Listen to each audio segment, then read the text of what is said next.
Bonjour bien-aimés dans le Seigneur, mais c'est vendredi, au dernier jour de la semaine concernant nos enseignements. Vraiment, le Seigneur est merveilleux. Et nous voulons clôturer notre semaine avec le livre d'Esther que nous avons commencé hier, en lisant le chapitre 1, évidemment, nous allons prendre les versets 10 jusqu'au verset 15. Lisons au nom du Seigneur.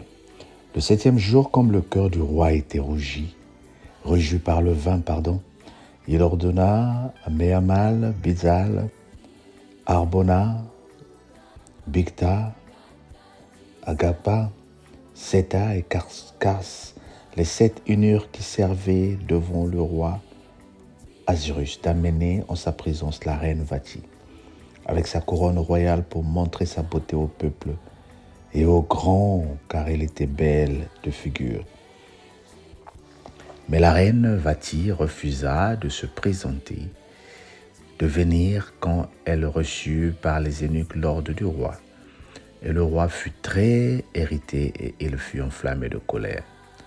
Alors le roi s'adressa aux sages qui avaient la connaissance des temps, car ainsi se traitaient les affaires du roi, devant tous qui connaissaient les lois et le droit.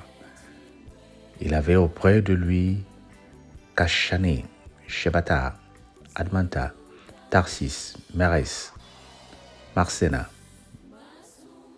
Memucan, 7 princes de Perse et de Médie, qui voyaient la face du roi et qui occupaient le premier rang devant le royaume.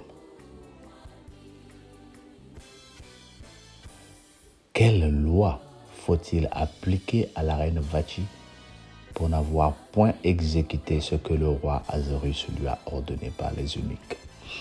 Amen. Le roi qui dirige pratiquement, comme nous a dit la Bible au départ, qui dirigeait 127 provinces, de l'Éthiopie jusqu'à l'Inde, le puissant roi, qui demande à la reine de venir parce qu'il voulait exhiber la beauté du roi, de la reine, montrer sa splendeur, montrer sa beauté, mais la reine refuse. Le roi pouvait dire « tu es là ». Le roi pouvait dire « chassez-la de ma maison ». Mais il a appelé les anciens, les princes qui s'assoyaient, qui étaient autour de lui, qui connaissaient la loi pour savoir qu'est-ce qu'il faut appliquer. Je suis en train de voir les dictateurs dans certains pays que sa femme le désobéisse, mais on va juste zapper. Je suis en train de voir les responsables dans certains groupes que une personne désobéisse, on va te zapper. Je suis en train de voir certains pasteurs, on va te zapper. Certains parents, on va te zapper. Mais on fait demander quelle est la règle à suivre. Que dit la loi? Oh, bien-aimé, c'est une bonne chose de demander et d'avoir l'esprit de discernement. Lorsque les choses nous arrivent, même si nous sommes détenteurs du pouvoir, c'est nous qui avons la responsabilité dans nos groupes, nos cellules, nos églises, nos familles. Lorsque un problème arrive, concentre-toi, demande les autres, demande les conseils, parle, convoque l'assemblée des sages, des anciens, pour qu'on te guide.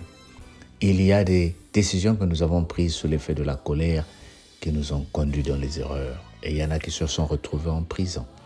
Parce que tu as pris la justice dans ta main et tu as tapé.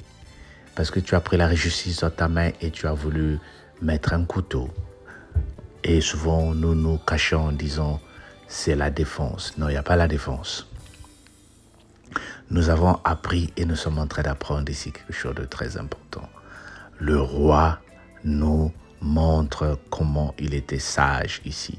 Cette parole, voilà pourquoi j'ai dit depuis hier que ce livre d'Esther a tellement beaucoup des orientations sur le plan physique, spirituel, de tout ce que nous sommes. Il va t'aider à vivre une vie organisée. Alors, as-tu des problèmes, des difficultés as-tu déjà pris des décisions? Ce n'est pas trop tard. Je t'encourage à revoir. Parle-en aux hommes de Dieu. Parle-en aux sages. Discutez ensemble et prenons ensemble une décision qui va te mettre dans la légalité des choses devant Dieu et devant les hommes. Bien-aimé, oh, ce livre est goût, ce livre est bon. Petit à petit, je ne parle pas beaucoup, je t'amène vers le livre d'Esther.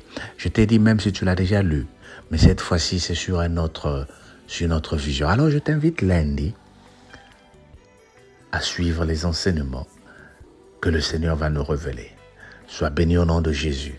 Passe un bon week-end, mais ne reste pas comme ça, sans écouter la parole de Dieu. Dimanche, samedi, repars sur YouTube.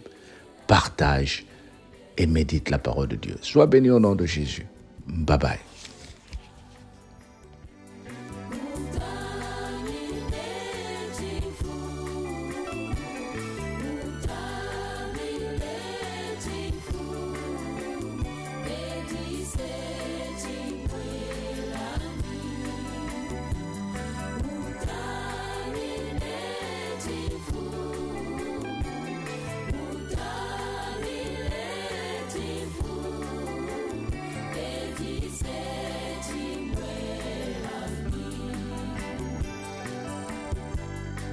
See